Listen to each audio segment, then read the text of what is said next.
1 kg butterscotch കേക്കിനുള്ള പ്രിലൈന് sauce syrup എങ്ങനെയാണ് ഉണ്ടാക്കുന്നതെന്ന് നോക്കാം. അതിനായിട്ട് 1/4 കപ്പ് പഞ്ചസാര ഒരു പാനിലിട്ടിട്ട് നന്നായിട്ട് ചൂടാക്കുക. മീഡിയം ഫ്ലെയിമിലിട്ടിട്ട് വേണം അത് മെൽറ്റാക്കി എടുക്കാൻ. മെൽറ്റായി വരുമ്പോൾ ഫ്ലെയിം ഓഫ് ചെയ്തിട്ട് നമുക്കൊരു 2 ടേബിൾ സ്പൂൺ ബട്ടർ ചേർത്ത് കൊടുക്കാം. ബട്ടർ നന്നായിട്ട് മിക്സ് ചെയ്തിട്ട് നമുക്ക് വീണ്ടും ഫ്ലെയിം ഓൺ ചെയ്തിട്ട് നമുക്ക് അതിനകത്തോട്ട് 1/4 കപ്പ് വിപ്പിംഗ് ക്രീം ചേർത്ത് കൊടുക്കാം.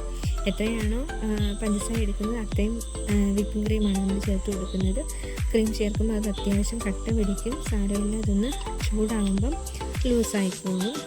എന്നിട്ട് നമുക്ക് നമ്മുടെ സോസ് മാറ്റി വെച്ചിട്ട് സെയിം പാത്രത്തിലേക്ക് ഒരു 1/2 കപ്പ് പൊടിച്ച പഞ്ചസാര ചേർക്കാം. അതിൻ്റെ അകത്തോട്ട് അത് നന്നായിട്ട് മെൽറ്റായിട്ട് വരുമ്പോൾ നമുക്ക് അതിൻ്റെ അകത്തോട്ട് വേണ്ട നട്ട്സും കൂടി ചേർക്കാം. പിന്നെ സോസിനായിട്ട് 1 കപ്പ് പാല്, അതിനകത്തോട്ട് ഒരു 1/4 കപ്പ് സോസ് അല്ലെങ്കിൽ ഒരു 1/2 കപ്പ് സോസ് നമ്മുടെ മധുരത്തിന് ആവശ്യമായിട്ട് ചേർത്ത് കൊടുക്കാം.